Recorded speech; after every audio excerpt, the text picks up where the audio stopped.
c'est plutôt une rencontre d'échange avec la presse pour donner notre position suite au communiqué produit par le DG du Trésor le samedi 4 février 2017.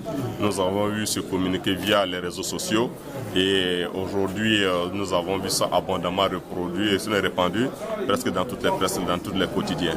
Alors nous, souscripteurs, sommes réunis pour donner nos points de vue.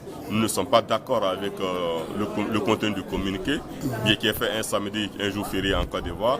Et aussi également, nous ne nous reconnaissons pas en ce qui est dit. Parce que nous n'avons pas besoin de notre capital. Nous avons besoin de ça, certes, mais nous ne voudrions pas que ce soit le Trésor et nous ne voudrions pas que nos capitaux ne soient remis, mais plutôt notre RSI, retour sur investissement. Parce que les entreprises auprès desquelles nous avions signé des contrats disent être en mesure de nous payer. Donc nous ne comprenons pas l'attitude, n'est-ce pas, de l'État de Côte d'Ivoire via le Trésor. Est-ce qu'il faut que nous soyons là aujourd'hui massivement avec la presse et certains souscripteurs? Il y a un certain temps, on voit bien que les souscripteurs sont sur pied de guerre, on va dire ça comme ça. Tout a commencé par le plateau. Est-ce que vous pouvez nous dire pourquoi les souscripteurs sont sur pied de guerre?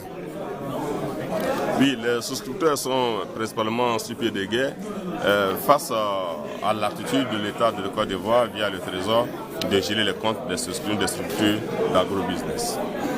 On nous dit que ces structures qui nous paient les RSI, le retour sur l'investissement n'est pas lié aux produits qu'ils produisent, aux produits pour lesquels nous avons souscrit.